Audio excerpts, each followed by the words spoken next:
혼례를 올린 바로 다음 날 아침이었습니다. 단정히 앉아있던 새색 씨의 팔에서 갑자기 검붉은 핏줄이 꿈틀거리기 시작했습니다. 처음에는 그저 가벼운 가려움인 줄 알았습니다. 그러나 잠시 뒤 살이 풍선처럼 부풀어 오르며 누런 진물이 터져 나오기 시작했습니다. 마치 뜨겁게 달군 인두로 살을 천천히 찢어놓은 것 같은 끔찍한 화상이었습니다. 그 고통에 새색 씨의 입에서 결국 비명이 터져 나왔고 신방 안의 촛불이 흔들리며 벽 위 그림자까지 일그러졌습니다. 그리고 바로 그 순간 아무도 예상하지 못한 사실이 드러나기 시작했습니다. 이것은 병이 아니었습니다. 누군가 혼례 직전에 꾸며놓은 치밀한 독살이었습니다. 옥 같던 소연의 두 팔은 형체를 분간할 수 없을 만큼 부어올라 마치 뜨거운 물에 댄 듯 벌레께 변해 있었다. 그것은 독충에 쏘인 것처럼 무시무시하고 참혹하여 온갖 험한 꼴을 다 겪으며 살아온 유모조차 고개를 돌리지 않을 수 없는 지경이었다. 소연은 흐려지는 의식 속에서도 방 한쪽 구석에 놓인 비녀함을 노려보았다. 어젯밤 계모 한씨가 새색 씨에게 주는 귀한 혼수라며 직접 팔목에 끼워주었던 옥팔찌가 들어있던 그 함이었다. 은실로 정교하게 세공된 그 아름다운 팔찌 안쪽에 사람의 살을 녹여버릴 만한 독한 침진액이 칠해져 있었음을 소연은 꿈에도 알지 못했기에 고마운 마음으로 팔찌를 끼고 밤새 잠이 든 것이 화근이었다. 손목에서 시작된 부기는 순식간에 어깨까지 타고 올라 목덜미에 붉은 반점을 피워올리고 있었고 소연은 숨이 가빠지며 온몸이 불덩이가 된 듯한 열기에 휩싸였다. 그때 방문이 거칠게 열리며 계모 한씨가 들어섰다. 그녀는 방 안의 참상을 보고도 눈 하나 깜짝하지 않았으나 이내 표정을 일그러뜨리며 과장된 몸짓으로 두 손을 비벼대기 시작했다. 이게 대체 무슨 병고란 말이냐. 오늘이 어떤 날인데 신부가 이 지경이 되다니 하늘도 무심하시지. 우리 가문에 어찌 이런 날벼락이 떨어진단 말인가. 한씨의 목소리는 걱정이 아니라 꾸짖음에 가까웠고 그녀의 날카로운 눈매는 고통에 신음하는 소연이 아니라 교배상 옆에 굴러간 옥팔찌를 향해 묘한 빛을 띠며 번득였다. 한씨는 치맛자락을 휘날리며 소연 곁으로 다가와 혀를 찼다. 대체 평소에 몸가짐을 어찌하였기에 혼례 당일에 이런 역병이 도진단 말이냐. 시댁 어른들이 보면 우리 집안을 뭐라 하겠느냐. 사대부가의 여식이 참으로 한심하기 짝이 없구나.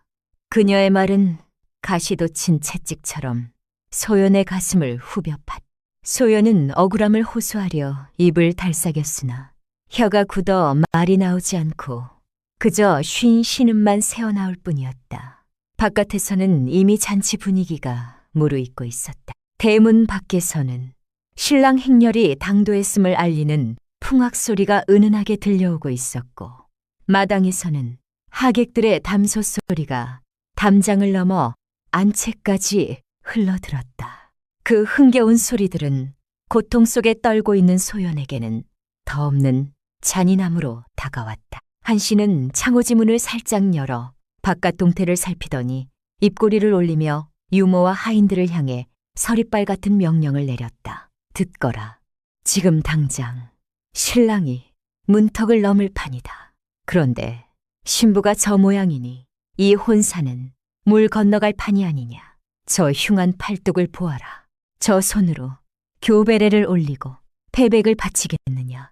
이 판사 대감댁에서 이 꼴을 보면 파혼은 물론이요 우리 집안을 능멸하고 관아에 고발할지도 모른다. 하인들은 사색이 되어 눈치만 살필 뿐 누구 하나 감히 입을 열지 못했다. 한씨는 잠시 뜸을 들이는 척하더니 비장한 표정으로 말을 이었다. 가문의 명예가 땅에 떨어지는 것을 내 눈 뜨고 볼 수는 없다. 방법은 하나뿐이다.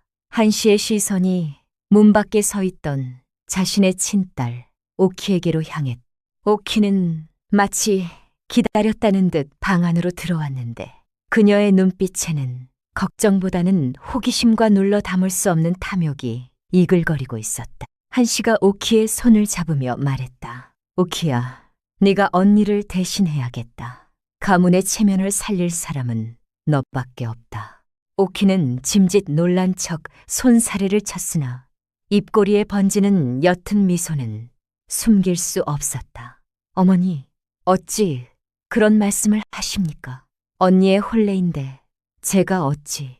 한씨는 단호하게 오키의 말을 잘랐다. 시간이 없다. 지금 저 아이를 보아라. 손가락 하나 까딱 못한다. 혼례상을 엎을 셈이냐. 네가 대신 가마에 타고 시댁으로 가면 될 것이다. 이 판사 대감댁에서도 병든 며느리보다는 건강한 며느리를 반길 게 뻔하지 않겠느냐. 그것은 억지도 이런 억지가 없는 궤변이었으나 다급한 상황 속에서 그 누구도 이 일을 제기할 수 없는 강제적 명분이 되고 말았다. 소연은 흐릿해지는 시야 속에서 자신의 운명이 송두리째 바뀌는 현장을 지켜보고 있었다. 겐독은 이제 전신으로 번져 온몸이 불에 데인 듯 화끈거렸고 정신은 몽롱해져 현실과 환상의 경계가 녹아내리고 있었다. 그러나 그녀의 귀에는 계모와 이복 동생이 주고받는 대화가 비수처럼 또렷하게 박혔다. 한씨는 하인들을 시켜 소연이 입고 있던 화롯을 벗기게 했다. 고통에 몸부림치는 소연의 몸에서 억지로 옷을 벗기는 과정은 짐승의 가죽을 벗기듯 거칠었다. 부어오른 팔목이 옷 소매에 걸려 살이 쓸리자 소연은 차마 소리조차 내지 못하고 이를 악물었다. 그 악문 이 사이로 가는 피가 배어나왔으나 한씨는 눈길조차 주지 않았다. 땀과 눈물로 얼룩진 소연의 속적삼이 드러나자 한씨는 코를 찡긋하며 혀를 찼다. 어서 저 아이를 곳간 옆 빈 방으로 옮겨라. 그리고 아무도 드나들지 마라. 흉한 꼴을 남에게 보일 수는 없다. 하인들이 늘어진 소연을 곡식자루처럼 들어올리는 동안 오키는 어머니가 건네준 화롯을 받아들고 거울 앞에 섰다. 붉은 비단에 금실로 봉황을 수놓은 화롯은 오키의 몸에 맞춘 듯 딱 들어맞았고 그녀는 만족스러운 듯 이리저리 자태를 비추었다. 어쩜 이리 어울리느냐. 처음부터 네 옷이었던 게야.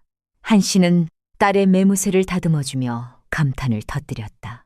오키는 소연이 끼어야 했던 깨끗한 은팔찌를 손목에 걸고 사뿐히 방을 나섰다. 그녀는 문 앞에서 곳간 쪽을 잠깐 곁눈질했으나 그 눈빛에는 일말의 동정심도 담겨 있지 않았다. 오직 부잣집 안주인이 될 것이라는 기대감과 평소 시기했던 언니의 자리를 차지했다는 승리감만이 가득했다. 소연은 곳간 옆 빈방의 차가운 흙바닥에 내동댕이 쳐지며 멀어져가는 계모와 이복 동생의 뒷모습을 보았다. 소리쳐 부르고 싶었으나 목구멍에서는 어머니 하는 간절한 신음만 간신히 흘러나올 뿐이었다. 무거운 나무 문짝이 닫히고 소연은 먹같은 어둠 속에 홀로 남겨졌다. 손등에서 시작된 도끼는 이제 가슴까지 옥죄어 올 듯 달아올랐고 억울함과 고통이 뒤섞인 뜨거운 눈물만이 볼을 타고 하염없이 흘러내렸다. 마당에서는 신랑이 도착했음을 알리는 함진아비의 우렁찬 외침이 들려왔다. 함사시오, 함사시오. 그 활기찬 소리는 소연에게 사형 선고와도 같았다. 한씨는 연지 곤지를 찢고 족두리를 쓴 오키의 손을 잡고 안채를 나섰다. 하객들은 신부의 얼굴이 바뀐 줄은 꿈에도 모른 채 곱게 차려입은 오키를 보며 찬사를 쏟아냈다. 그는 아이고 신부가 참 보름달 같아. 이 판사댁 참 복이 터졌구먼. 사람들의 환호 속에서 오키는 고개를 수줍게 숙였지만 족두리 아래 가려진 얼굴에는 회심의 미소가 번지고 있었다. 네 사람이 매는 쌓인교에 올라앉자 가마꾼들이 우렁찬 구령과 함께 가마를 들어올렸다. 퉁퉁 북소리와 함께 긴 행렬이 대문을 빠져나갔다. 마을 어귀까지 늘어선 구경꾼들은 손을 흔들며 앞날을 축복해 주었으나 정작 그 축복의 주인공이어야 할 소연은 캄캄한 방 안에서 고통과 싸우며 홀로 신음하고 있었다. 한씨는 대문 앞에 서서 멀어져가는 행렬을 바라보며 안도의 한숨을 내쉬었다. 그녀의 계획은 완벽했다. 누구도 의심하지 않았고 모든 것이 손바닥 위에서 돌아갔다. 한씨는 콧노래를 흥얼거리며 안채로 들어섰다. 이제 곳간 옆에 처박힌 소연만 적당히 처리하면 이 판사 대감댁에서 보내올 막대한 예물과 권세는 모두 자신과 오키의 차지가 될 것이었다. 그러나 한씨는 간과하고 있었다. 사람의 눈은 속일 수 있어도 하늘의 눈은 속일 수 없다는 것을. 그리고 탐욕으로 밀어올린 그 가마의 종착지가 결코 비단 이불이 깔린 화려한 대감댁이 아니라는 사실을 말이다. 마을을 벗어난 행렬이 강을 따라 나루터로 향했다. 본래 큰 길로 가야 했으나 엊그제 내린 장마에 징검다리가 떠내려갔다는 소식에 길잡이가 강상류의 산길을 택했던 것이다. 울창한 숲이 해를 가려 대낮인데도 으슥한 기운이 감돌았으나 가마 안에 오키는 다가올 부귀영화에 취해 콧노래를 부르고 있었다.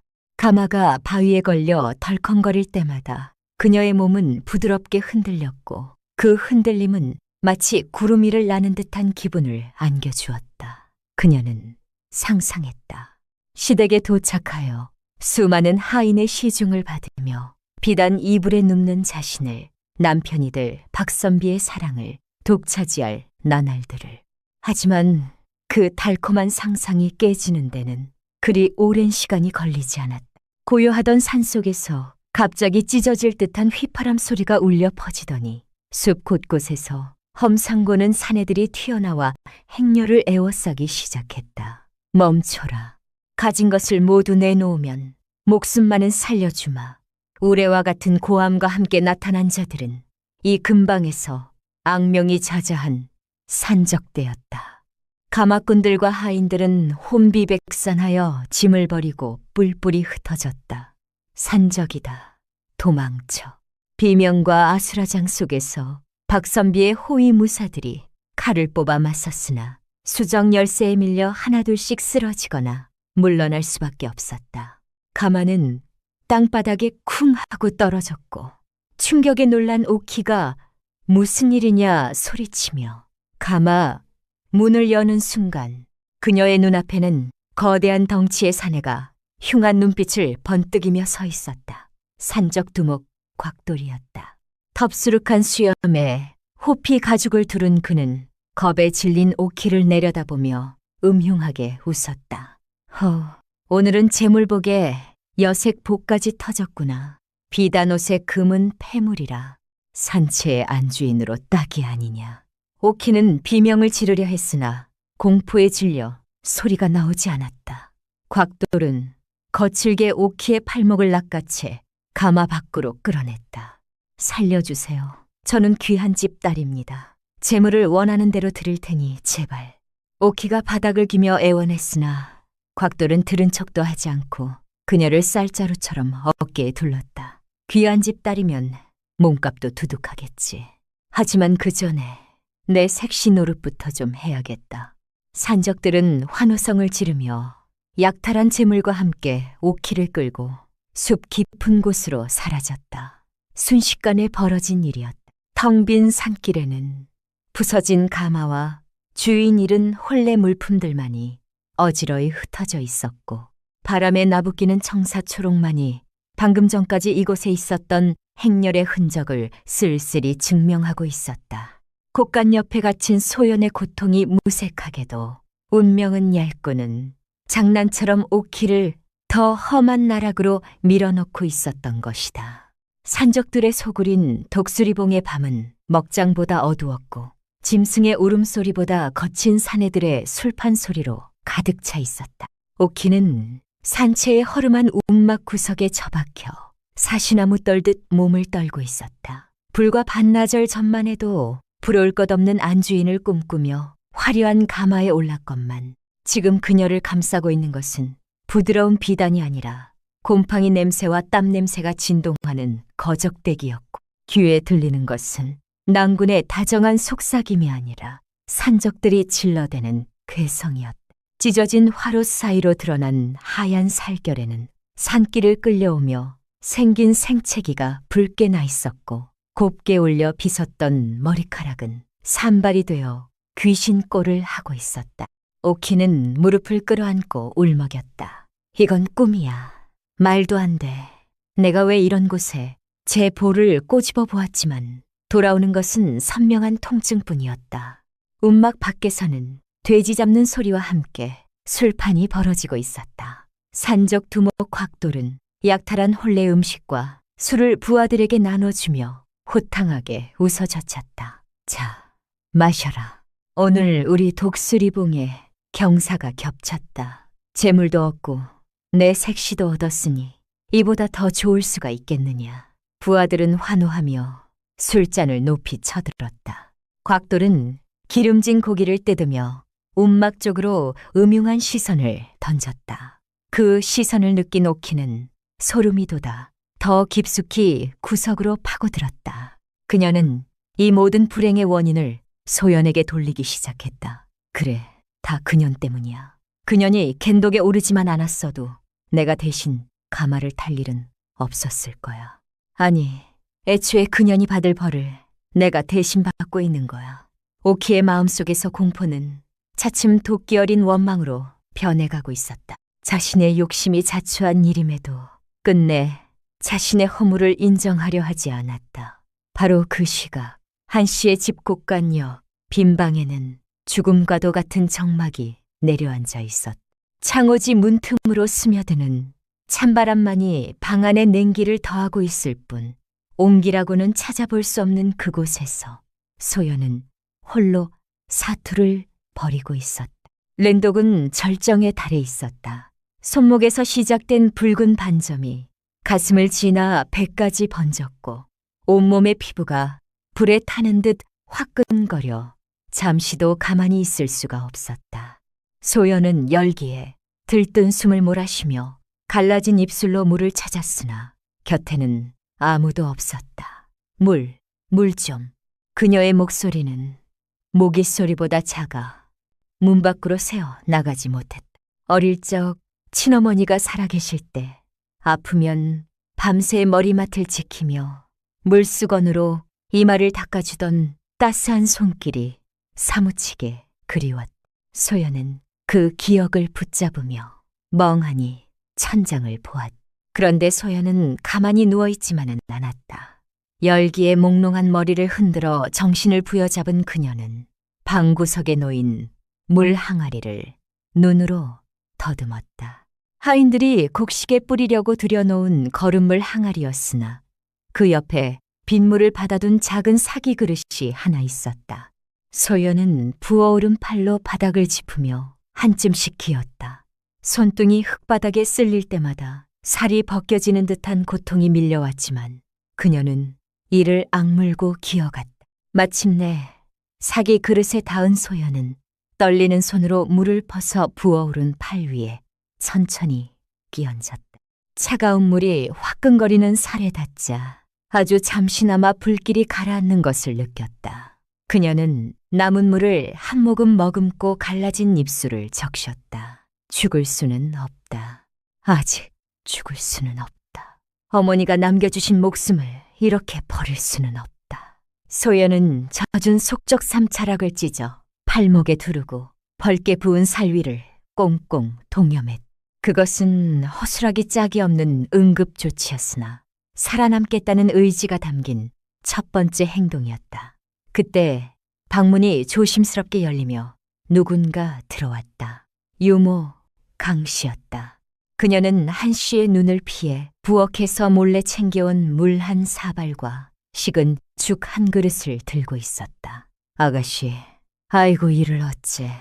유모는 퉁퉁 부어오른 소연의 팔을 보고는 억장이 무너지는 듯 입을 틀어막았다. 진물이 배어나온 살결은 보는 것만으로도 아려웠다. 유모는 떨리는 손으로 소연의 상체를 일으켜 물을 먹였다. 타는 목에 시달리던 소연은 허겁지겁 물을 들이켰으나 목구멍이 부어올라 그마저도 쉽지 않았다. 소연은 그 태계탈에 갠 사례가 들려 기침을 토해내는 소연의 등을 두드리며 유모는 하염없이 눈물을 흘렸다. 불쌍하신 우리 아가씨, 어찌 이리 모진 팔자를 타고나셨습니까? 금마님이 살아계셨다면 피눈물을 흘리실 겁니다. 유모의 통곡에 소연은 힘겹게 눈을 뜨고 희미한 미소를 지어 보였다. 유모, 울지 마. 나는 괜찮아. 자신보다 유모를 더 걱정하는 소연의 착한 심성에 유모는 가슴이 미어지는 듯했다. 유모는 품속에서 몰래 가져온 참기름 종지를 꺼냈다. 이게 십독에 좋다고 하더이다. 냄새가 좀 나더라도 참으셔야 해요. 유모는 정성스럽게 참기름을 소연의 환부에 발라주었다. 차가운 기름이 화끈거리는 피부에 닿자 소연은 잠시나마 불길이 한꺼풀 가라앉는 것을 느꼈다.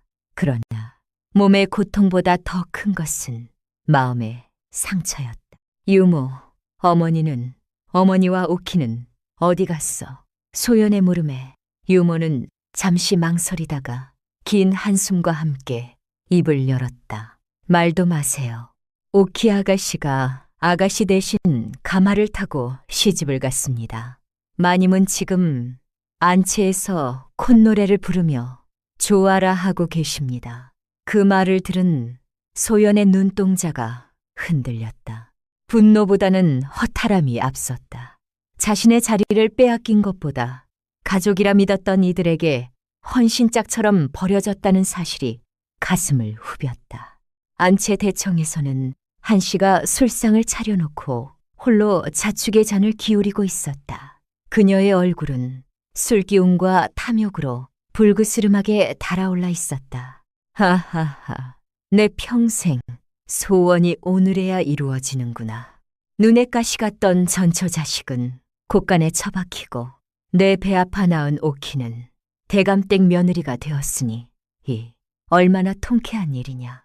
한씨는 젓가락으로 장단까지 맞추며 어깨춤을 추었다. 한씨의 눈앞에는 이판사 대감댁에서 보내올 논문서와 비단, 금은보화가 산더미처럼 쌓여있는 환영이 아른거렸다.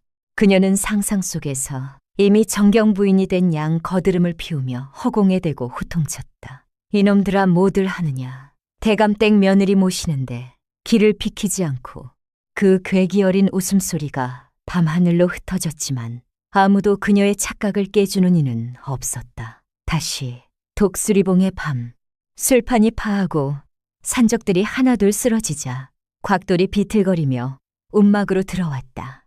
술 냄새와 노린내가 뒤섞인 역겨운 입냄새가 좁은 공간을 채웠다. 오키는 공포에 질려 뒷걸음질 쳤으나 더 이상 물러설 곳이 없었다. 오냐, 내 색시. 이제 밤도 깊었으니 첫날 밤을 치러야지. 곽돌이 징그러운 웃음을 흘리며 다가왔다. 오지 마세요. 저리 가란 말이에요. 오키가 필사적으로 발버둥치며 손에 잡히는 대로 물건을 집어 던졌으나 곽돌은 끄떡도 하지 않았다. 오히려 날뛰는 그녀의 모습에 더 흥분한 듯 굵은 팔뚝으로 오키의 허리를 낚아챘다. 양반집 규수치고 힘도 좋구나. 내 마음에 쏙 든다. 짐승 같은 힘에 눌려 바닥에 쓰러진 오키의 비명은 산중의 어둠 속에 묻히고 말았다. 다음 날 아침, 한씨의 집안 분위기는 묘하게 가라앉아 있었다. 밤새 술을 마시고 늦게 일어난 한씨는 깨질 듯한 머리를 부여잡고 자리에서 일어났다. 아이고, 머리야, 물 좀 다오. 하녀가 받쳐든 꿀물을 단숨에 비운 한씨는 문득 딸 생각이 났다. 지금쯤이면 시댁에 도착해서 첫날 밤도 잘 치렀겠지. 이 판사 대감댁에서 혼수 답례가 올 때도 되었는데 한씨는 기대를 품고 대문 밖을 서성였다. 그러나 기다리던 소식은 오지 않고 대신 마을 어귀에서 흉흉한 소문이 들려오기 시작했다. 장을 보러 다녀온 하인이 사색이 되어 달려왔다. 마님, 큰일 났습니다. 숨이 턱에 차오른 하인의 모습에 한 씨는 불길한 예감이 스쳤으나 애써 태연한 척 물었다. 무슨 일이기에 호들갑이냐? 대감댁에서 사람이라도 왔느냐? 그게 아닙니다요. 어제 산길을 넘어가던 가마 행렬이 산적대의 습격을 받았다고 합니다. 하인의 말에 한 씨는 들고 있던 부채를 떨어뜨렸다. 뭐라고? 산적. 그녀의 눈동자가 지진이 난 듯 흔들렸다.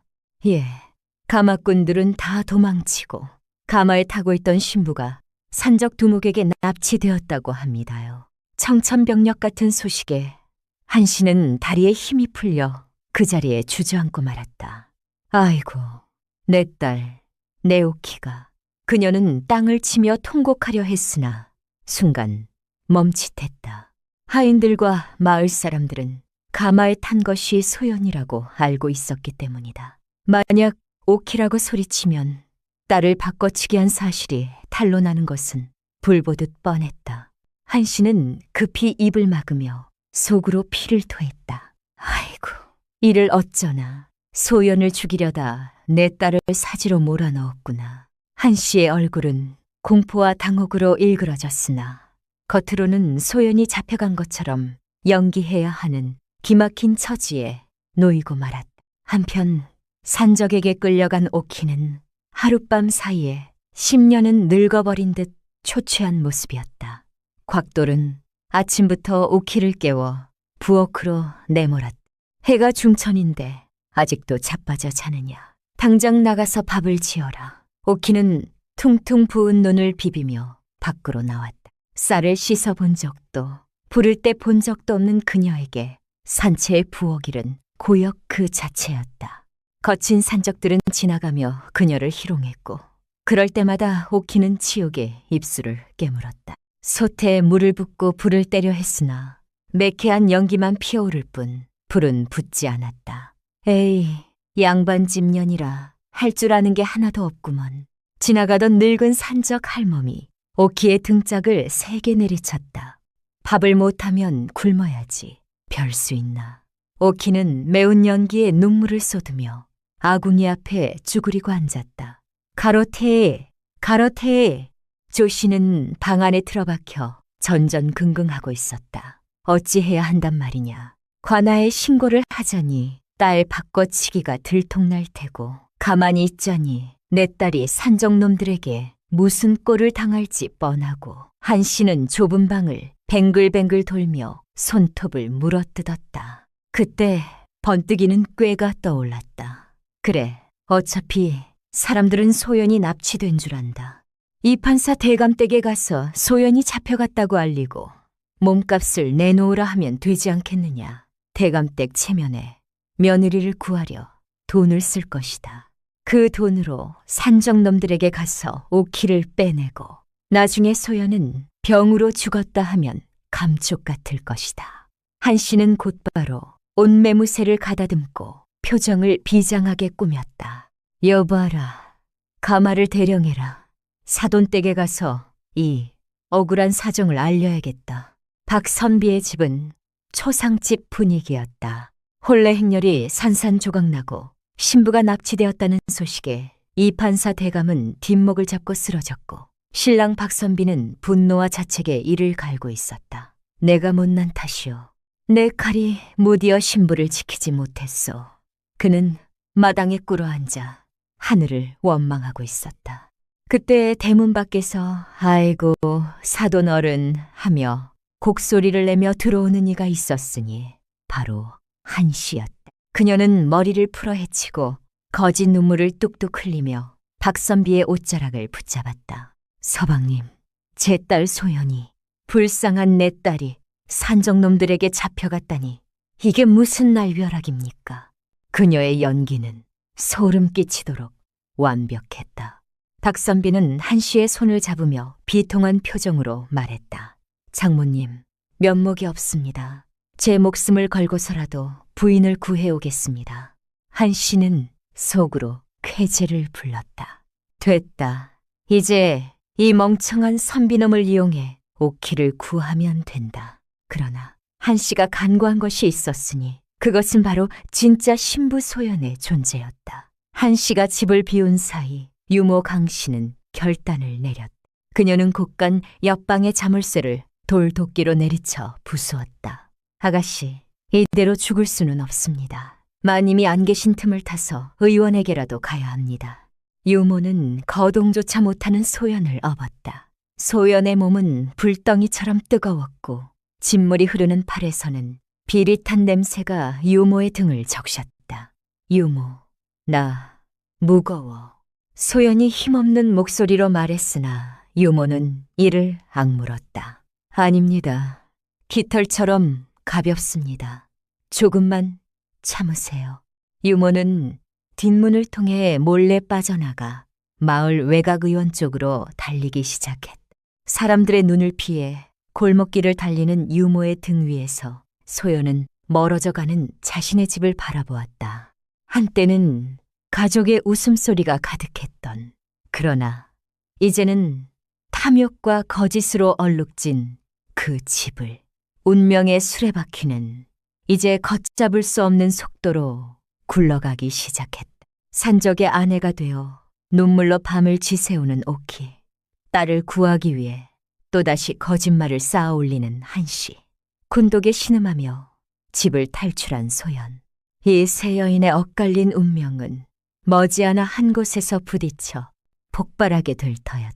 하늘에는 먹구름이 잔뜩 끼어 금방이라도 비가 쏟아질 듯했고 멀리서 들려오는 천둥 소리는 다가올 파국을 예고하듯 웅장하고도 두려운 울림으로 산하를 진동시켰다. 박선비의 집 사랑채에는 서슬퍼런 살기가 감돌고 있었다.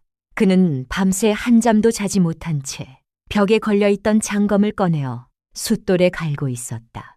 쓱싸, 쓱싸 규칙적으로 울리는 칼 가는 소리가 마치 심장 박동처럼 무겁고 비장하게 방 안을 채웠다.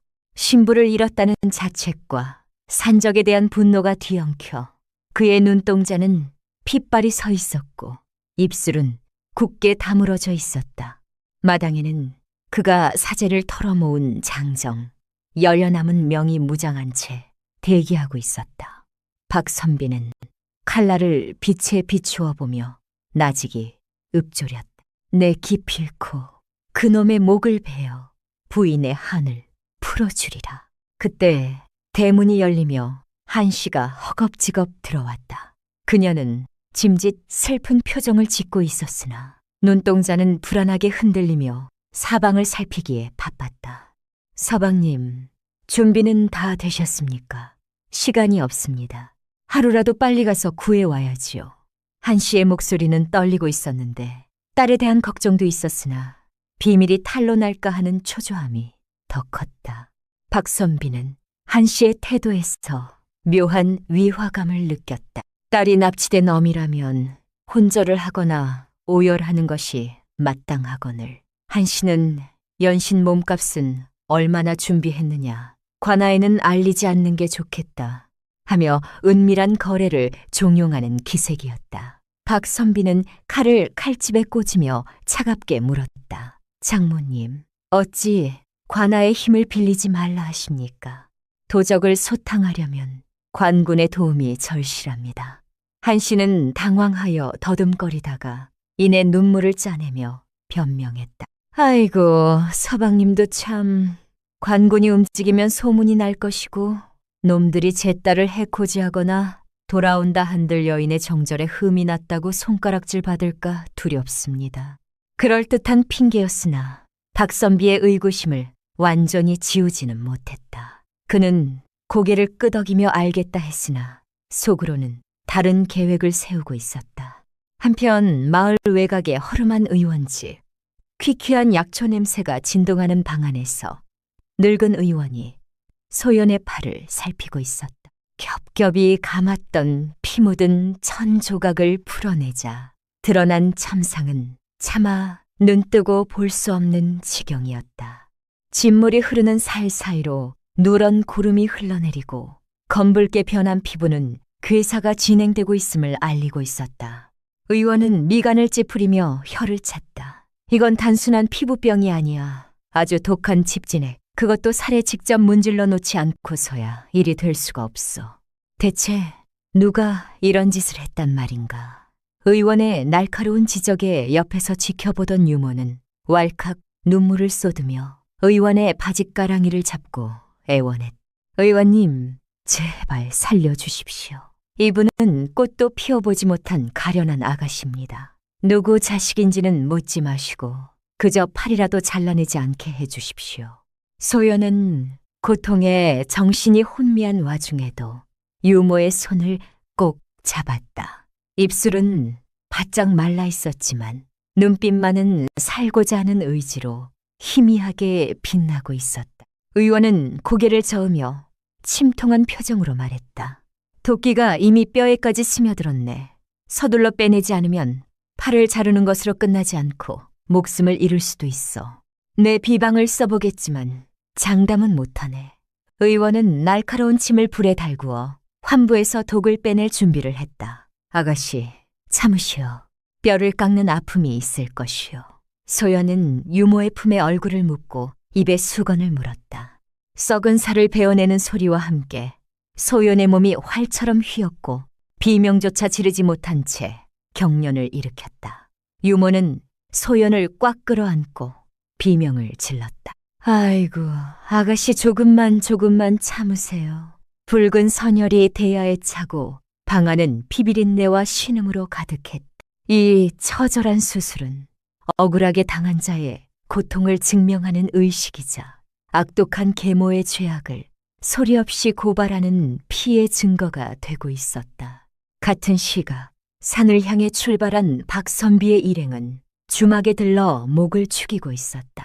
박선비는 한시 몰래 첩자를 풀어 산채의 동태를 살피게 했는데 돌아온 첩자가 뜻밖의 보고를 했다. 나으리, 이상한 점이 있습니다. 산채 근처 마을 사람들 말로는 놈들이 납치한 여인을 독한 년이라 부르며 혀를 내두른다고 합니다. 성질이 보통이 아니라 산적들도 쩔쩔맨다는데 평소 부인께서 그리 기가 세셨습니까? 박선비는 고개를 갸웃거렸다. 정혼 기간 동안 전해 듣기로 소연 낭자는 수줍음이 많고 정숙한 여인이라 했기 때문이었다. 그때 주막 뒤편에서 낮은 목소리가 들려왔다.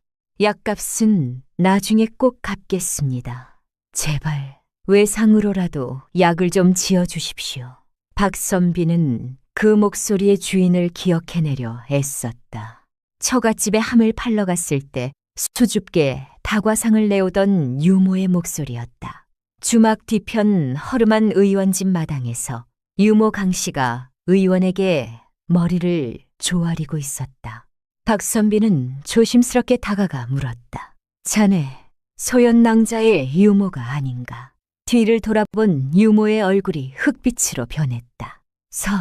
서방님, 아니, 박선비님.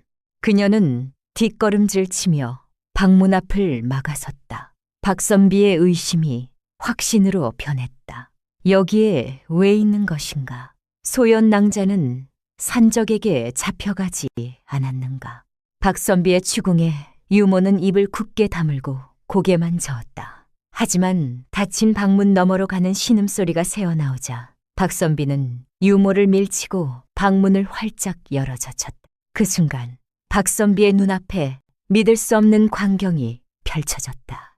피 묻은 이불을 덮고 누워있는 여인, 창백하다 못해 투명해 보이는 얼굴, 식은땀에 젖은 머리카락이 볼에 달라붙어 있는 그 여인은 분명 자신의 정혼녀 소연이었다. 박선비는 망치로 머리를 얻어맞은 듯 멍하니 서 있었다. 이게 도대체 어찌된 일이란 말인가? 부인은 산채에 있어야 하거늘 어찌하여 이런 몰골로 여기에? 소연은 인기척에 힘겹게 눈을 떴다. 흐릿한 시야 속에 들어온 사내의 모습에 그녀는 꿈인가 싶었다. 서방님, 가늘게 떨리는 목소리가 박선비의 가슴을 후볐다. 박선비는 다리에 힘이 풀려 그 자리에 무릎을 꿇고 앉았다. 그의 시선이 이불 밖으로 나온 소연의 팔에 고정되었다. 붕대로 칭칭 감겨 있었으나 배어나온 피와 진무리 안에 감춰진 참상을 짐작하게 했다. 유모는 마침내 참았던 울음을 터뜨리며 바닥에 엎드렸다. 선비님, 죽을 죄를 지었습니다. 하지만 우리 아가씨는 죄가 없습니다. 모든 것은 계모님이 꾸민 짓입니다. 그리고 그간의 사정을 토해내듯 털어놓았다. 발찌에 발라진 갬도 혼례를 망칠 수 없으니 딸을 바꿔치기 한 계모의 계략, 곡간 옆방에 갇혀 죽어가던 아가씨를 데리고 탈출한 일까지. 이야기를 듣는 내내 박선비의 주먹은 부들부들 떨렸고 얼굴은 분노로 붉게 달아올랐다가 차갑게 식기를 반복했다. 그는 치밀어 오르는 울분을 억누르며 소연의 손을 잡았다. 얼음장처럼 차가운 손이었다. 부인, 이토록 끔찍한 일을 당하는 줄도 모르고 나는 도적대만 쫓고 있었소. 나를 용서하시오. 소연은 눈물을 흘리며 고개를 저었다. 아닙니다. 서방님 탓이 아닙니다. 저는 이제 틀렸으니 부디 오키를, 제 동생을 구해 주십시오. 그 아이도 피해자입니다. 죽음의 문턱에서도 이복 동생을 걱정하는 소연의 마음씨에 박선비는 가슴이 미어지는 듯 했다. 그러나 그의 머릿속은 차갑게 식어가고 있었다. 이것은 단순한 납치가 아니었다. 인륜을 저버린 폐악이자 하늘을 속이려던 대역죄였다. 한씨가 자신을 산채로 몰아간 까닭을 깨달았다. 오키를 구출한 뒤 소연은 병으로 죽었다고 거짓을 꾸며 영원히 입막음을 하려 했던 것이다. 박선비는 소연의 젖은 이마를 닦아주며 단호하게 말했다. 부인, 정신을 똑바로 차리시오. 내 반드시 부인을 살리고 억울함을 풀어줄 것이오. 오키 낭자도 구해오리다. 허나 죄 지은 자는 반드시 그 대가를 치르게 할 것이오. 그는 의원을 불러 비단 주머니를 건넸다. 돈은 얼마가 들어도 좋으니 반드시 이 사람을 살려내시오. 내 잠시 다녀올 곳이 있어. 주막으로 돌아온 박선비는 장정들을 소집했다. 그의 눈빛은 전과 확연히 달라져 있었다. 이전의 분노가 활활 타오르는 불길이었다면 지금의 분노는 모든 것을 얼려버릴 듯 차가운 서리빨이었다. 한씨가 기다리는 방으로 들어서자 한씨는 반색하며 달려들었다. 서방님, 어찌 이리 늦으셨습니까? 어서 출발해야지요. 박선비는 한씨를 빤히 쳐다보며 의미심장한 미소를 지었다. 장모님, 걱정 마십시오. 제 아내가 지금 어디에 누구와 있는지 확실히 알았습니다. 박선비는 한씨는 아내라는 말에 움찔했으나 산채의 오키를 뜻하는 것이라 착각하고 안도했다. 아이고, 다행입니다. 그럼 어서요. 박선비는 속으로 차가운 비소를 흘렸. 그래, 가야지. 가서 네 딸이 어떤 꼴을 당하고 있는지 똑똑히 보여주고 네가 저지른 죄악의 값을 치르게 해주마. 산채에서는 또 다른 비극이 이어지고 있었다. 오키는 며칠간의 고초로 반쯤 미쳐 있었다. 비단옷은 걸레 조각이 되었고 고운 얼굴은 흙먼지와 눈물 자국으로 얼룩져 있었다. 산적 두목 곽돌은 오키가 일도 못하고 울기만 하자 실증이 나기 시작했다. 에이, 재수없는 년, 몸값이나 두둑이 챙겨야겠다. 그는 부하를 시켜 이판사 대감댁에 보낼 협박장을 쓰게 했다. 오키는 구석에 쭈그리고 앉아 멍하니 허공을 응시했다. 엄마가 시키는 대로 했는데 왜 나는 여기 있는 거야? 그녀의 마음속에서 처음으로 후회의 싹이 트기 시작했다. 언니의 팔찌에 둠을 바르는 어머니를 보면서도 말리지 않았던 자신. 언니의 자리를 빼앗으며 느꼈던 그 짧은 쾌감이 얼마나 더러운 것이었는지를 뼈저리게 느끼고 있었다. 하지만 후회하기엔 이미 늦어버린 뒤였다. 박선비와 토벌대는 횃불을 밝혀들고 산길을 오르기 시작했다. 한씨는 뒤를 따랐으나 산세가 험해지자 숨을 헐떡이며 원망했다. 아이고, 선비 양반 좀 천천히 가면 안 되겠나.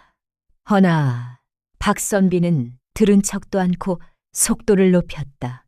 어둠 속에서 번뜩이는 횃불의 행렬은 마치 주인을 잡으러 가는 저승사자의 대열처럼 위압적이었다.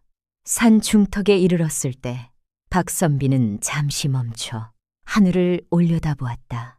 구름 사이로 드러난 달이 차갑게 그들을 내려다보고 있었다. 오늘 밤 모든 것이 끝날 것이다. 거짓으로 쌓은 탑이 어떻게 무너지는지 똑똑히 보아라. 칼자루를 쥔 손에 힘이 들어갔고 바람에 도포 자락이 펄럭이며 다가올 폭풍을 예고했다. 검은 연기가 밤하늘을 뒤덮고 타오르는 불길이 독수리봉의 어둠을 붉게 집어삼키고 있었다. 박선비가 이끄는 토벌대의 기습은 번개처럼 빠르고 맹렬했다. 하나도 남기지 말고 쓸어버려라. 항거하는 자는 베어도 좋다. 박선비의 서리빨 같은 명령에 매복한 장정들이 함성을 지르며 산채로 쏟아져 들어갔다. 술에 취해 곤 떨어져 있던 산적들은 옷도 제대로 걸치지 못한 채 뛰쳐나왔으나 이미 기세는 완전히 기울어 있었다. 칼 부딪히는 소리와 비명, 타는 냄새가 뒤섞여 산채는 순식간에 아수라장이 되었다. 박선비는 선두에서 장검을 휘둘렀다. 그의 검술은 화려하지 않았으나 묵직하고 정확하여 덤벼드는 산적들을 추풍 낙엽처럼 쓰러뜨렸다. 그것은 단순한 무력이 아니라 억울하게 짓밟힌 정원녀의 한을 풀고자 하는 분노의 표출이었다. 뒤따르던 한씨는 피가 튀고 살이 찢기는 광경에 비명을 질렀으나 오직 딸을 찾아야 한다는 일념 하나로 떨리는 다리를 이끌었다. 오키가 어디 있느냐? 애미가 왔다. 산적 두모, 곽돌은 속옷바람으로 뛰쳐나왔다. 부하들이 속절없이 당하는 꼴을 보고 눈이 뒤집힌 그는 거대한 도끼를 휘두르며 토벌대를 밀어붙였다. 어떤 놈들이냐? 감히 내 터에 발을 들이다니. 살아 돌아갈 생각은 말아라. 곰 같은 힘에 장정 두어 명이 나가 떨어졌으나 박선비는 물러서지 않고 곽돌의 앞을 가로막았다. 내 놈이 두목이냐?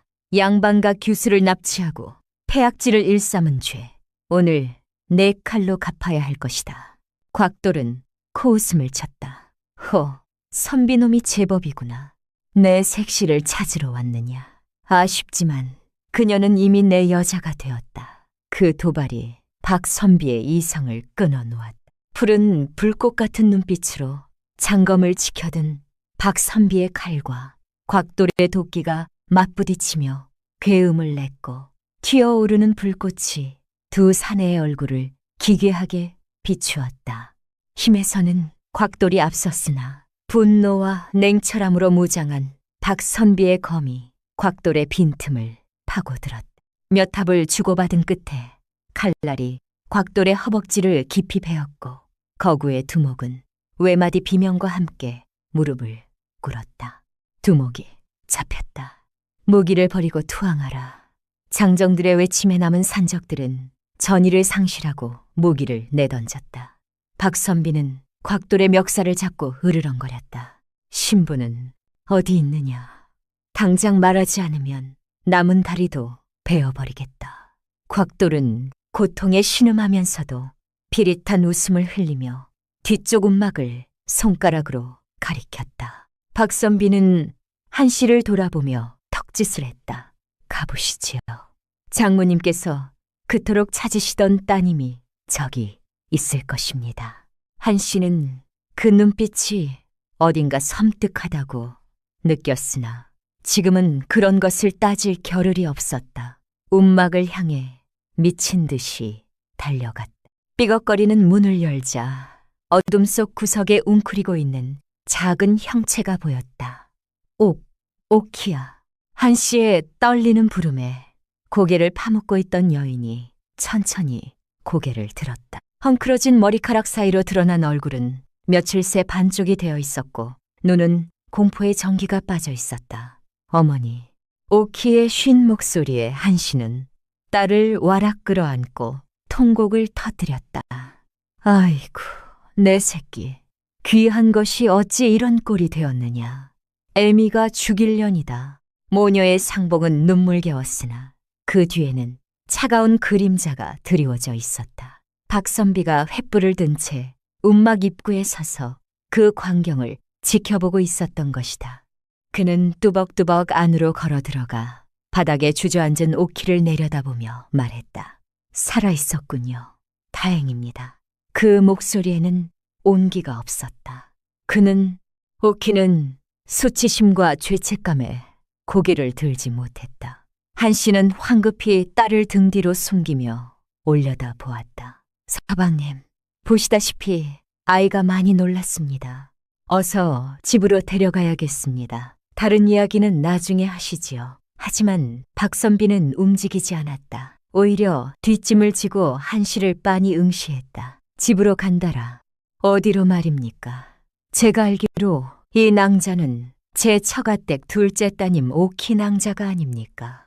박선비의 급소를 찌르는 말에 한씨의 심장이 덜컥 내려앉았다. 그녀는 짐짓 모르는 체하며 눈을 동그랗게 떴다. 서방님, 지금 무슨 말씀을 하시는 겁니까?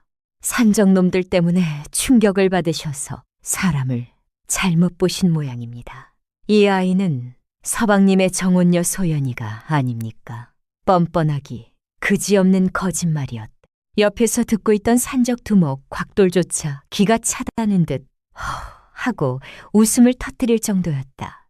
박선비는 낮게 웃었다. 소연이라. 그렇다면 묻겠습니다. 지금 이 낭자의 팔은 멀쩡합니까? 갑작스러운 질문에 한씨가 당황했다.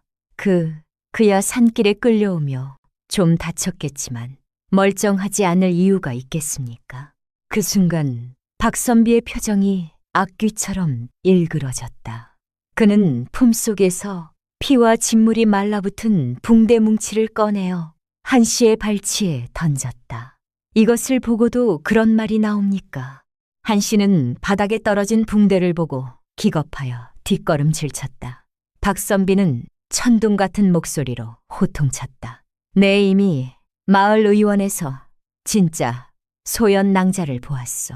독한 둑에 살이 썩어 문드러져 팔을 잘라내야 할지도 모르는 처참한 몰골로 누워있는 그 여인을 내 두 눈으로 똑똑히 보았단 말이오.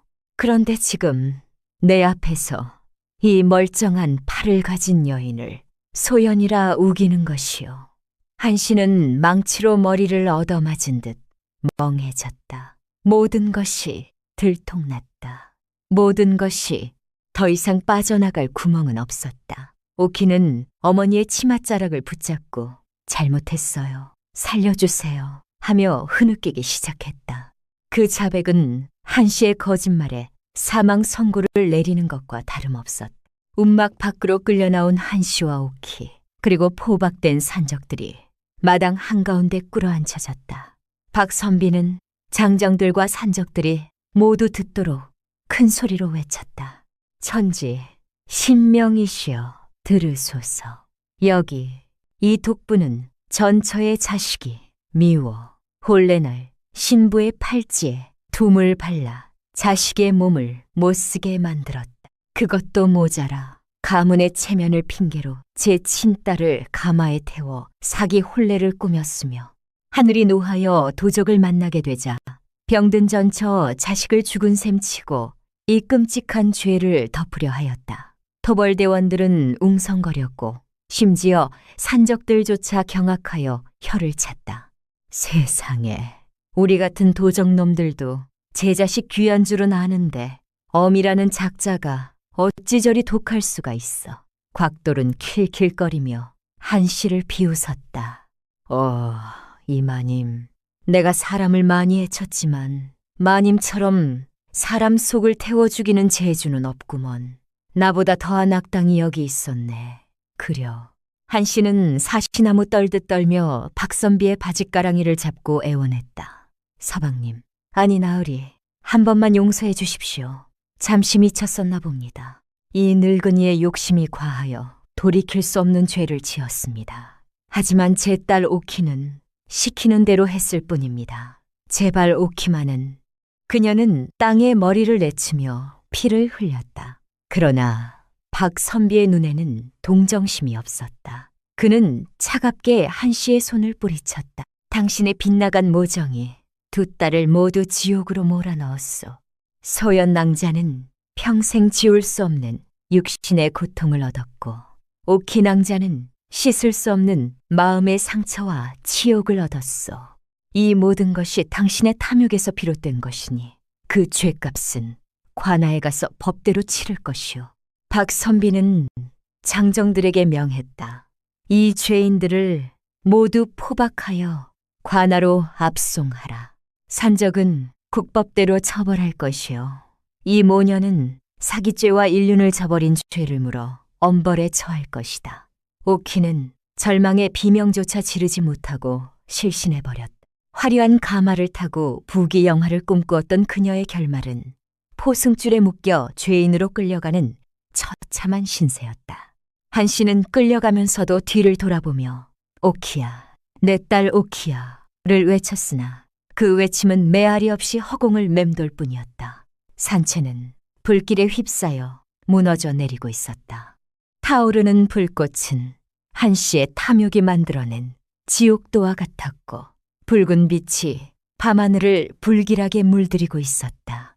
관아의 마당은 구경 나온 백성들로 인산인해를 이루었다. 사또는 형틀에 묶인 한씨를 내려다보며 호통을 쳤다. 네, 죄가 하늘을 찌르고 땅을 울리는구나.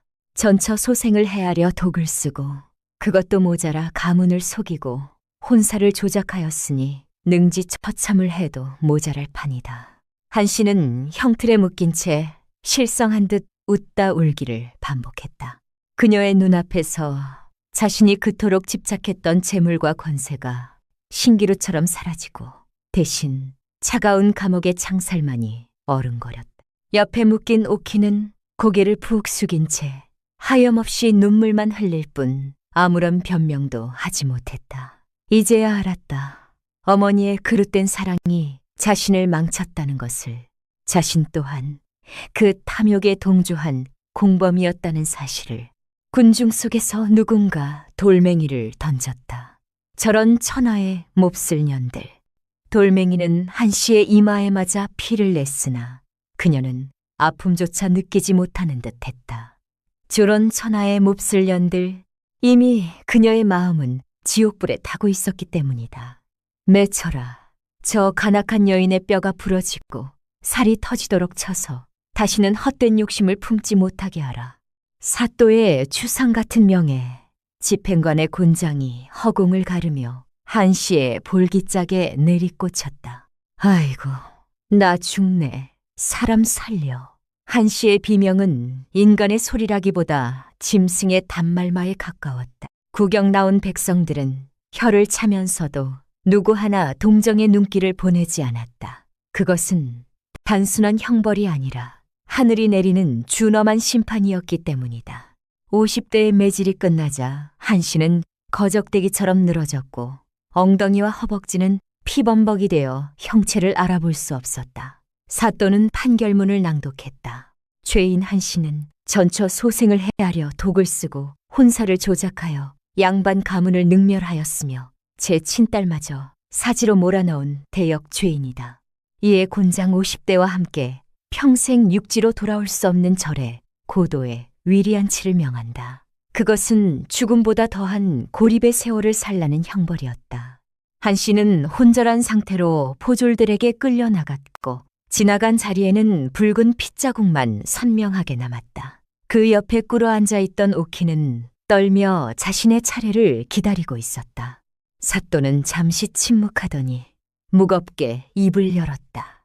죄인 오키는 어미의 계략에 동조하여 언니의 자리를 탐하고 거짓 혼례를 올리려 하였다.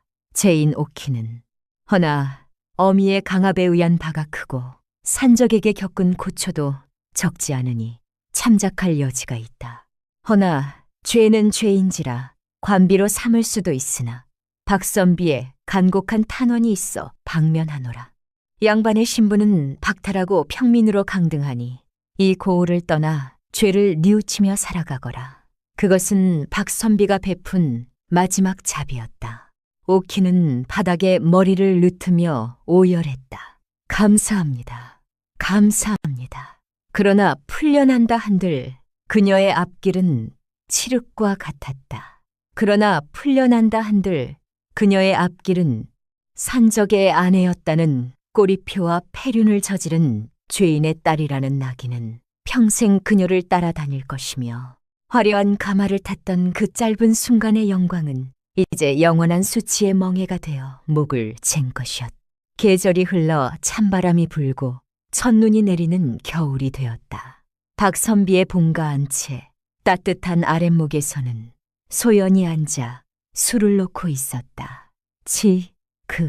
창호지 너머로 사락사락 눈 내리는 소리가 들려왔고 방 안에는 은은한 유자향이 감돌고 있었다. 소연의 팔은 이제 붕대를 풀었으나 흉터는 깊게 남아 있었다. 랜독이 훑고 지나간 자리는 검붉게 변색되었고 손가락은 예전처럼 곱게 펴지지 않았다. 소연은 가끔 욱신거리는 손목을 주무르며 문득문득 찾아오는 악몽에 몸서리치곤 했다. 그때마다 곁을 지키는 것은 박선비였다. 문이 열리고 박선비가 들어왔다. 그는 탕약 사발을 조심스럽게 내려놓으며 소연의 손을 잡았다. 부인, 약 드실 시간이요. 의원 말로는 이 약을 꾸준히 드셔야 도끼가 완전히 빠진다 하더이다. 박선비의 눈빛은 한없이 다정했다. 소연은 씁쓸하게 웃으며 흉한 손등을 소매 안으로 감추려 했다. 서방님, 이런 흉한 손을 매일 보시게 하여 송구합니다. 고운 비녀를 꽂아도 모자랄 판에 흉터 투성이 손이라니 부끄러워 고개를 들 수가 없습니다. 박선비는 소연의 소매를 걷어내고 상처 투성이 손을 자신의 무릎 위에 올렸다. 거친 흉터를 어루만지며 단호하게 말했다. 부인, 어찌 그런 말씀을 하시오. 이 상처는 부끄러움이 아니라 훈장이요. 모진 계모의 핍박과 죽음의 고통을 이겨내고 내 곁으로 돌아와준 승리의 증표란 말이요. 내 눈에는 세상 그 어떤 옥비녀보다 이 상처난 손이 더 아름답고 귀하게 보이요. 박선비의 진심 어린 고백에 소연의 눈시울이 붉어졌다. 그녀는 탕약을 마시며 생각했다. 잃어버린 것은 고운 손과 허울, 좋은 체면이었으나 얻은 것은 진정으로 나를 아끼는 지아비의 마음이니 이것이야말로 전화위복이 아니겠는가. 박선비는 매일 밤 소연의 팔을 쑥물에 씻겨주고 직접 캔 약초를 지식여 붙여주었다. 그 지극 정성 덕에 소연은 조금씩 손가락을 움직일 수 있게 되었고 바느질도 다시 할 수 있게 되었다. 이듬해 봄, 살구꽃이 흐드러지게 피던 날, 박선비의 집에서는 다시 한번 혼례식이 열렸다. 이번에는 거짓도 계략도 없는 진정한 잔치였다. 마당에는 차이를 높게 치고 동네 사람들이 모여 국수를 나누어 먹었다. 사모간대를 쓴 박선비가 의젓하게 걸어 들어왔고 뒤이어 연지 곤지를 찍은 소연이 유모의 부축을 받으며 대청마루에 올랐다. 로모, 그녀의 손에는 화려한 옥비녀 대신 박선비가 직접 매끈하게 깎아 만든 소박한 나무 비녀가 꽂혀 있었다. 사람들은 수군거렸다. 저 비녀 좀 보게. 모양새는 투박해도 신랑의 정성이 고스란히 담겼구먼. 암 거칠애보다 속정이 중한 법이지. 서로를 바라보는 눈빛에는 혹독한 겨울을 이겨낸 봄꽃 같은 생기가 넘쳤다. 유모는 부엌 구석에서 행주 치마에 얼굴을 묻고 기쁨의 눈물을 쏟아냈다. 큰마님, 하늘에서 보고 계시지요. 우리 아가씨가 드디어 제 짝을 만났습니다.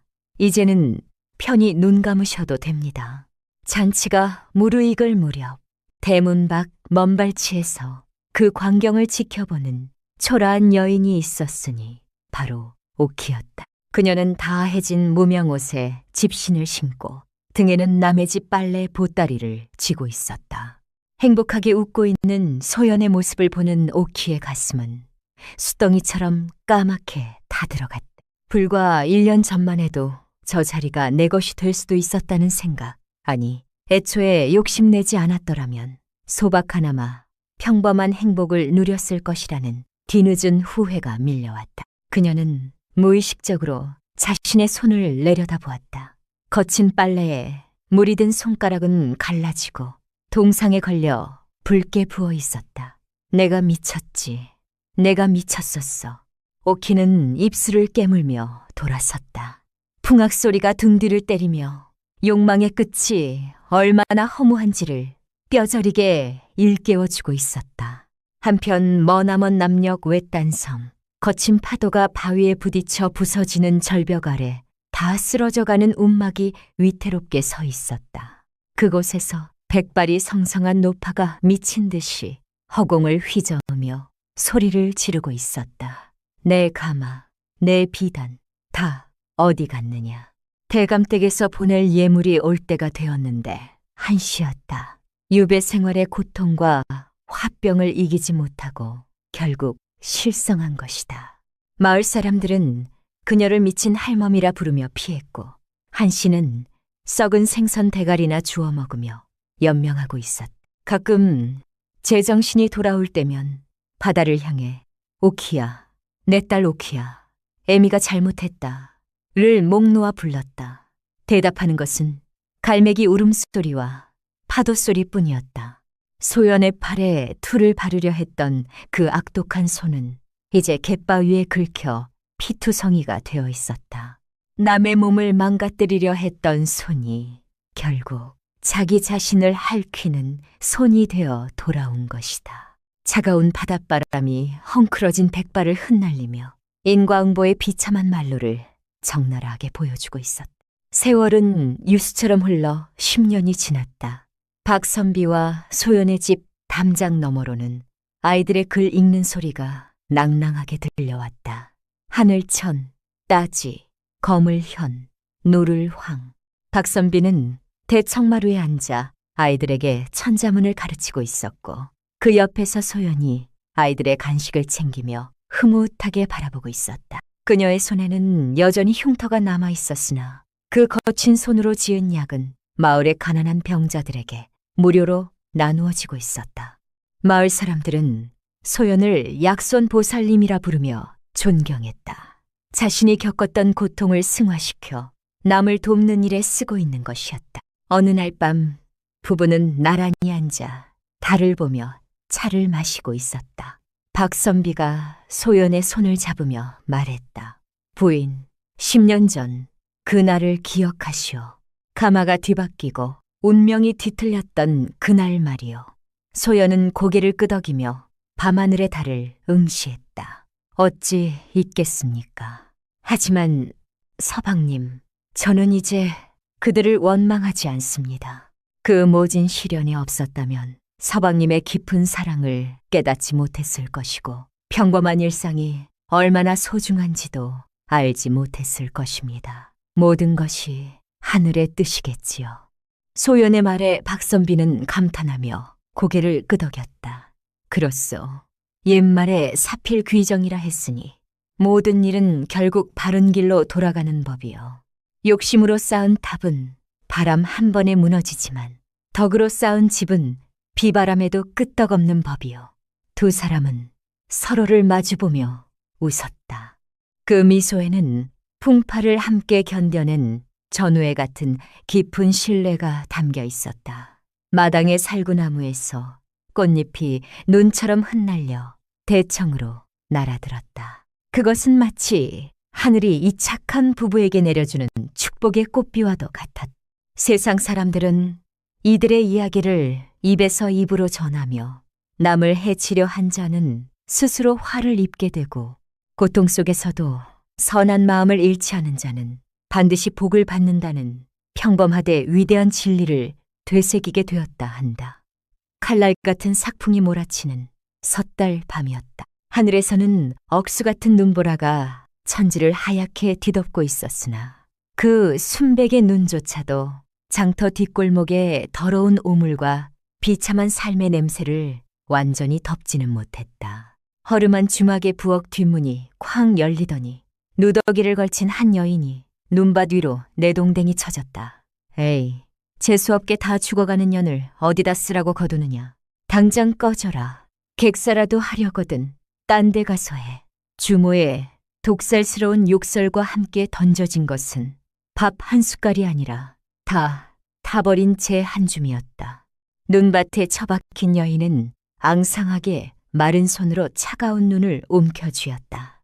손가락 마디마디에는 동상이 걸려 검붉게 썩어 들어가고 있었고 헝클어진 머리카락 사이로 드러난 얼굴에는 늙은 노파처럼 주름이 깊게 패여 있었다.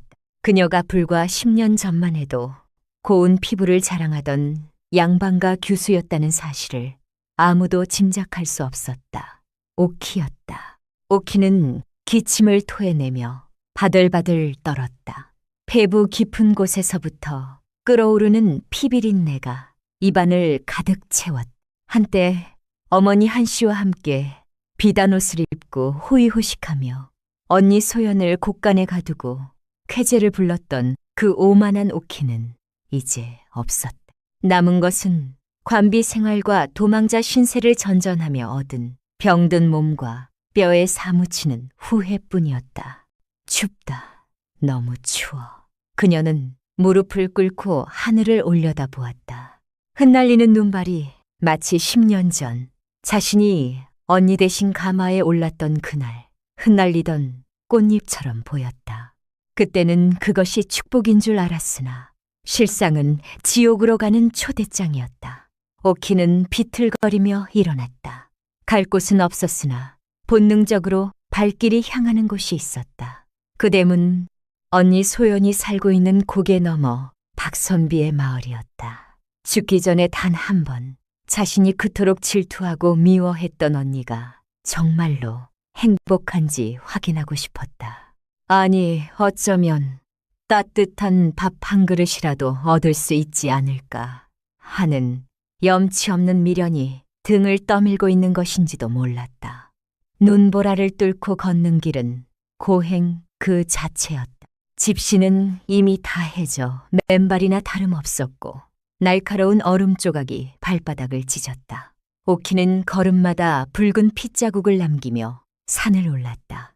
사력을 다해 고개를 넘자 멀리 박선비의 집이 보였다. 10년 전보다 훨씬 커지고 번듯해진 기와집에서는 환한 불빛이 새어나오고 있었다. 굴뚝에서는 하얀 연기가 피어올라 구수한 밥 짓는 냄새를 풍기고 있었는데 그 평온한 풍경은 지옥 같은 추위 속에 오키에게 닿을 수 없는 천국과도 같았다. 오키는 기어가다시피 하여 대문 앞에 도착했다. 대문은 굳게 닫혀 있었지만 안에서는 아이들의 웃음소리와 다듬이질 소리가 들려왔다. 차마 문을 두드릴 용기가 나지 않았다. 자신이 무슨 낯짝으로 언니를 찾는단 말인가. 오키는 담벼락에 기대어 쭈그리고 앉았다. 이러 몸에서 온기가 서서히 빠지며 정신이 혼미해졌다. 여기서 얼어 죽으면 언니가 아침에 나를 발견하겠지. 내 시체를 보고 울어줄까 웃을까. 그때 삐걱 소리와 함께 옆에 작은 현문이 열렸다. 이 날씨에 밖에서 무슨 소리가 난 것 같은데 따뜻한 등불을 든 여인이 털배자를 걸치고 밖으로 나왔다. 소연이었다. 세월이 흘러 눈가에 옅은 주름이 잡혔으나 기품 있고 온화한 인상은 여전했다. 눈 속에 웅크린 검은 형체를 발견한 소연이 화들짝 놀라 다가왔다. 이보세요. 정신 차리세요. 여기서 이러시면 얼어 죽습니다. 소연은 주저없이 더러운 거적을 두른 여인의 어깨를 흔들었다. 가까이 다가온 소연에게서 풍기는 은은한 유자향, 그리고 따뜻한 손길. 오키는 실눈을 떴다. 흐릿한 시야에 언니의 얼굴이 들어오자 입술이 파르르 떨렸다. 언니. 모기 소리만 한 그 부름에 소연의 손길이 딱 멈추었다. 등불을 들어 여인의 얼굴을 비추었다. 삶에 찌들어 병색이 완연했으나 이목구비는 잊을 수 없는 혈육의 것이었다. 오키니, 네가 정말 오키 맞는 거니? 소연의 목소리가 떨렸다. 등불을 눈밭에 놓아두고 오키를 와락 끌어안았다. 더럽다거나 냄새가 난다는 생각은 들지 않았다. 그저 죽은 줄로만 알았던, 한때는 미워했으나 결국은 가여운 내 동생이 살아서 그것도 이토록 처참한 모습으로 돌아왔다는 사실에 가슴이 무너져 내릴 뿐이었다. 여봐라, 아무도 없느냐? 어서 나와 이 사람을 안으로 들여라. 방에 불을 떼고 꿀물을 데워오너라. 소연의 다급한 외침에 하인들이 뛰쳐나왔다. 박선비 또한 사랑채에서 달려나와 이 광경을 보았다. 잠시 미간을 찌푸렸으나 곧 아내의 뜻을 알아차리고 하인들에게 지시하여 오키를 안채로 옮기게 했다. 따뜻한 아랫목에 누워진 오키는 비로소 온기를 느끼며 깊은 잠에 빠져들었다. 10년 만에 처음 느끼는 안심하고 잘 수 있는 잠이었다. 사흘 뒤 오키가 눈을 떴다. 하얀 천장과 깨끗한 이불이 보였다. 내가 죽어서 극락에 온 건가? 멍하니 생각하고 있을 때 방문이 열리고 소연이 들어왔다.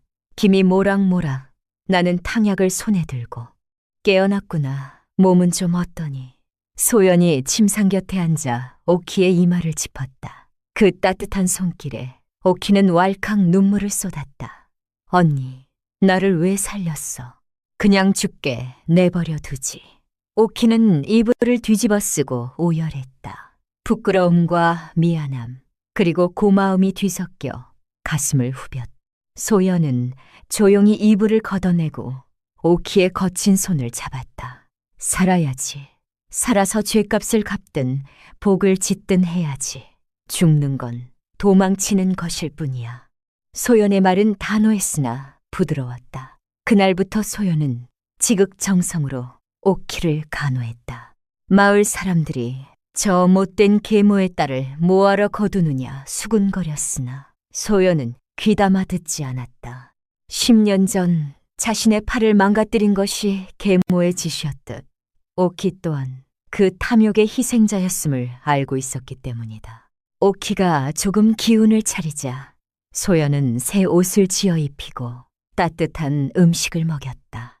하지만 오키의 몸은 쇠약해질 대로 쇠약해져 회복의 기미가 보이지 않았다. 의원은 고개를 저으며 오장육부가 이미 상했으니 이번 겨울을 넘기기 힘들 것이라 했다. 소연은 그 말을 듣고 몰래 부엌에서 눈물을 훔쳤으나 오키 앞에서는 내색하지 않았다. 어느 맑은 날 오후 오키가 마루에 앉고 싶다 청했다. 소연이 부축하여 따뜻한 햇볕이 드는 쇳마루에 앉혔다. 오키는 마당에서 뛰어노는 소연의 아이들을 멍하니 바라보았다. 언니, 저 아이들이 언니 자식이야. 참 예쁘다. 흐릿하던 오키의 눈에 잠시 생기가 돌았다. 소연은 미소 지으며 고개를 끄덕였다. 그래, 큰 아이는 서당에 다니고 작은 아이는 이제 막 걸음마를 뗐단다. 오키는 씁쓸하게 웃었다. 나는 산적놈의 아이를 가졌다가 잃었어. 그때 몸이 망가져서 다시는 아이를 못 가진대. 차라리 잘된 일이지. 나 같은 년의 핏줄이 세상에 나온들 불행하기밖에 더하겠어. 자조 섞인 말에 소연은 가슴이 아려와 아무 말도 할 수 없었다. 소연은 오키의 손을 잡고 나란히 앉아 마당을 바라보았다. 아이들의 웃음소리가 겨울 햇살 속에 맑게 울려 퍼지고 있었다. 그것은 지난 세월의 원한과 아픔이 마침내 녹아내리는 소리이기도 했다. 이야기는 여기서 끝을 맺는다. 훗날 사람들은 이 이야기를 옥팔찌와 가마의 전설이라 부르며 탐욕을 경계하는 교훈으로 삼았다 한다. 지금도 그 고갯길을 지나는 사람들은 바람결에 들려오는 듯한 오키의 후에 섞인 한숨 소리와 먼 남녘 바다에서 들려오는 한시의 통곡 소리를 기억하며 옷깃을 여민다고 한다. 그러나 박선비의 고택터에는 지금도 봄이면 살구꽃이 만발하여 그윽한 향기로 지나는 이들의 발걸음을 멈추게 한다 하니 이는 착한 소연의 마음씨가 꽃이 되어 피어난 것이 아니겠는가. 흐르는 강물처럼 순리대로 사는 삶의 아름다움과 거스르려 할 때 닥쳐오는 파멸의 두려움을 이 옛 이야기는 우리에게 조용히 속삭이고 있는 것이다.